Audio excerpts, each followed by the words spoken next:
What is going on, garden fans? Welcome back to the Permaculture Homestead. In today's episode, we are going out to the project site to do a full food forest tour. Now, there is a lot going on, so this video is a little longer than usual.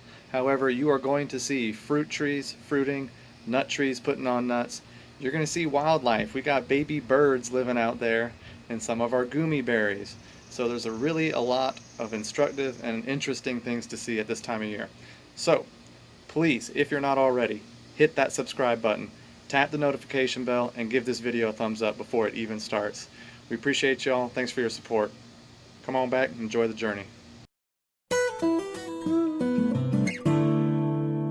I am out at the project site today and wanted to give you the full food forest tour walkabout. There is so much going on as we are in the thick of the growing season here in June, Zone 8, South Carolina. And kind of want to give you a full update, show you what's growing, show you what we're harvesting, show you what tree fruits we got coming on, and just really touch on about everything. It's been a while since I've done a full tour. There is a lot growing on. Our vegetable mandala garden is thickening up. As some things are dying, other things are growing in the wake. So a lot of our fall planted veggies, sweet peas and Swiss chard are dying back, but the carrots that we underplanted with them are really starting to come up. So this idea of succession starts even in the smallest of vegetable gardens out here.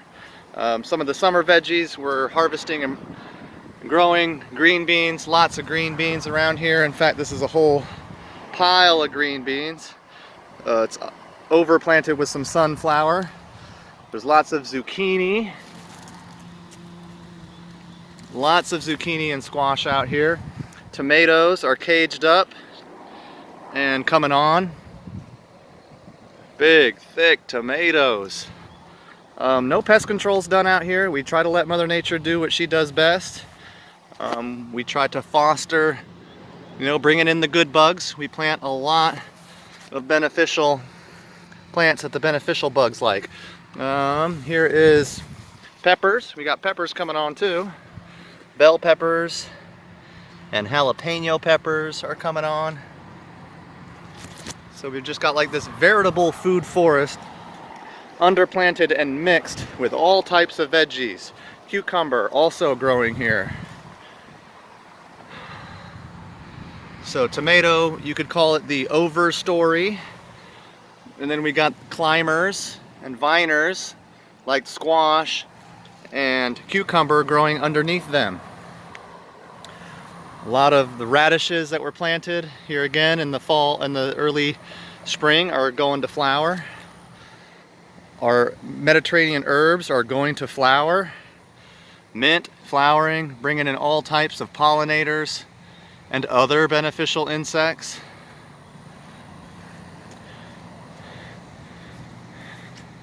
And once again, this is like in the context of this is our vegetable mandala garden. So more cucumber patch going through here. And here again, I've told you before, all this is fed through a common spillway. All of our swales overflow, comes down the hill, and then kind of meanders around the pathway here to water all these vegetables. These vegetables are growing in a hugel mound. That means we have wood core that's really wet. It's actually saturated right now. We've gotten so much rain that the wood core is really wet, and the roots of the plants reach out for this wood core. We've composted up and over it. With all the rain we've gotten, you can kind of see some of the wood core poking through. But for the most part, these are pretty well established hugel mounds growing a really nice annual vegetable garden for us. Now, moving along. Next part of the trip is the main crop garden. Now this main crop garden is about 1/3 of an acre on a hillside here in Gaston, South Carolina. We've been harvesting tons of things here over the past month and a half. A lot of the small fruits, like blackberries and blueberries, we've been harvesting. Still some blueberries left out here. And the good thing is they don't all ripen at once, so we can come out here, harvest a couple one week and come out the next week and harvest some more. But as we are here in June, we're still collecting blueberries. They're not all ripened yet and not quite all been harvested. They're being sold inside the store, so she's finally making money off of this project. We've been doing a lot of chopping and dropping, so you're going to see a lot of wood chips around the food forest right now. We're just at that time of the year where it's time to kind of clean it up, make it look a little more well kept than what it usually is. And blackberries, our caned blackberries are all coming on. So here again, we have figs, we have gummy berry that are going to be ready to harvest here in the next month or so. Lots and lots of gummy berry coming on. Those are interplanted with pawpaws. So here at the bottom of the hill is where we start to get our diversity.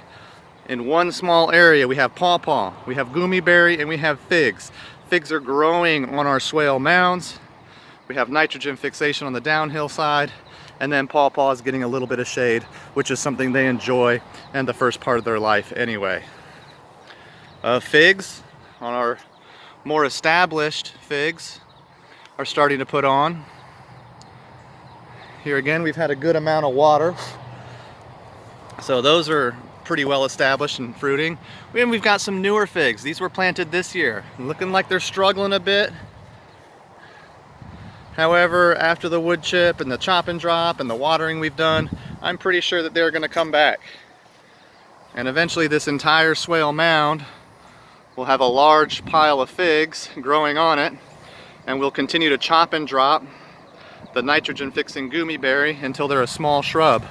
Really make space for the figs as they develop. On this swale patty, blueberries are the understory to mayhaws, main crop tree. Here's another mayhaw, and then we have a large patch of asparagus growing over here. Okay, so just to give you a peek at the diversity that we got growing and how we plant that diversity. This whole lower portion is kind of set up as a you pick, you pull operation. You can walk down the swale, pick your blueberries, pick your figs, pick your gummy berry, maybe even get some tree fruits at the right time of year. As we get further up the hill, I now start to consider this our zone 2, zone 3, and beyond. A little less maintenance happens up here. We still do chop and drop everything. Tree fruits like jujube are starting to come on, and coming on heavily in some cases. Lots of jujube this year. Lots and lots of jujube. Jujube is great for Zone 8 South Carolina. Seems to miss a lot of the pest cycles. They seem pretty pest and disease tolerant. That doesn't mean they don't get diseased or don't get pests, but generally pests stay away from them, and generally they can stay fairly disease free out here. I haven't had any problems in the past 4 years with jujube. Persimmon growing here. This is a Japanese persimmon, and we got, of course, comfrey growing up underneath it. Companion planted pomegranate. There's another jujube right there. We have plums growing behind that, and then a giant understory further down of elderberry and blackberry. So that giant biomass is elderberry and blackberry growing. Going further up the hill, more jujube. Jujube. Here's another jujube. And like I said before, they are starting to put on fruit. They should be ready in the next month or so. We have Lee and Lang jujube out here, 2 different varieties. The fruit looks very different. Pineapple guava. These small shrubs really put on a lot of flowers for this year. And I'm starting to see the guavas right here. So these will be ready sometime in September, maybe October, before we get a first frost. But for the first time that these have been growing, and the first time that I've been growing pineapple guava, I finally got some fruit set on them. Here we are in 2020. I've only been doing this 7 years.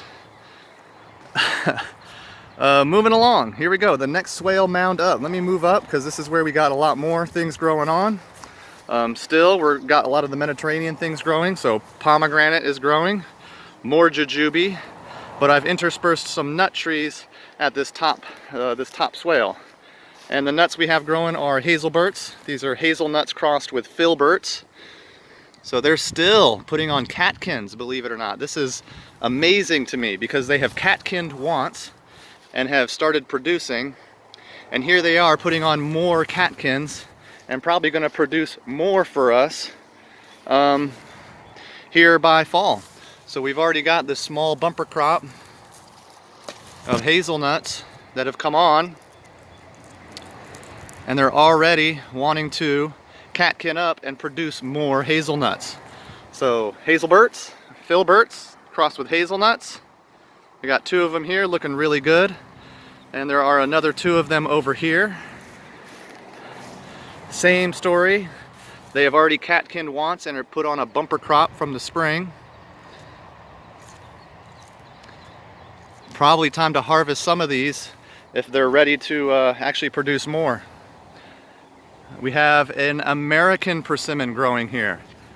I told you I have Japanese persimmon. We also have American persimmon, a nice mix of fruits. Gummy berry. And I saw something out here on this gummy berry the other day.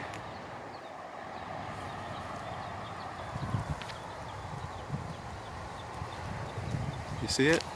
You see the baby birds?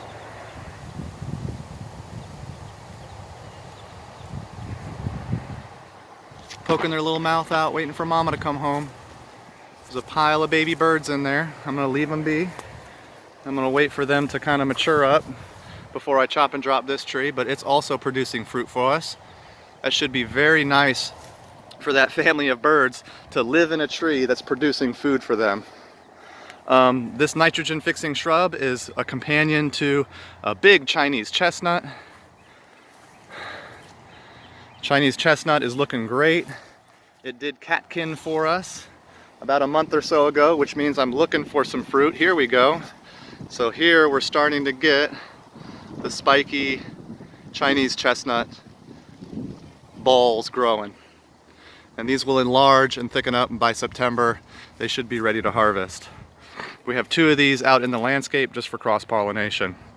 This is a giant mulberry, looking a little, it's looking like it's struggling just a bit. Maybe some disease issue, probably some watering issue. Need to look into that a bit, but it's still alive. It produced a crop for us in the early spring, and it's still kicking. Right behind it, we have a plum, Ozark plum. And here again, at the top of the hill, things are a little more wild, a little more unkept. This tree has finally gotten to be about 20 feet tall, and in the future, I expect it to produce a lot of plums for us. Another gummy berry here. Here again, sticking with the companion planting theme. Not too far from it is a pecan. Okay, and I definitely need to come out here and kind of liberate this pecan tree a little bit. You know, the gummy looks like it's taken over, but once I chop and drop it down to about 6 feet tall shrub, this pecan will really blow up and grow up. Mixed planting out here. Here again, pomegranate. Here is a pear, Asian pear growing. Diversity, diversity, diversity. You want to diversify your portfolio of fruits like you diversify your portfolio of stocks. The ground cover of strawberries has really taken over this year.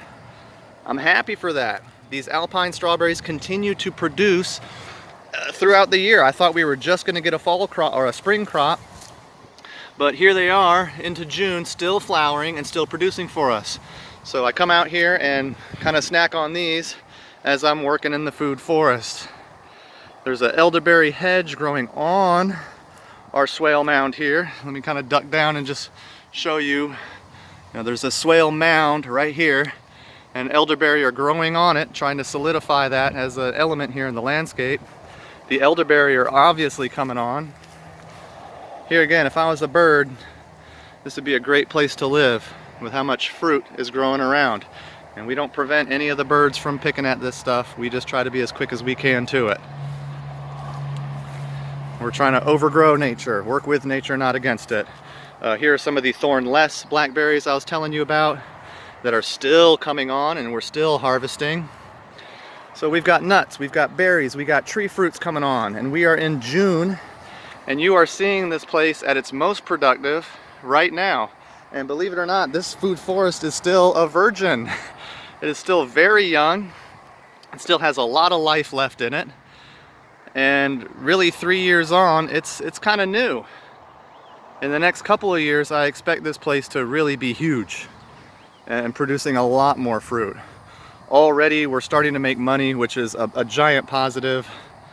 As things develop like this loquat and the persimmons that we have out here, we'll have more tree fruits to sell. So the persimmons are coming on really well right now. Lots of persimmon out here.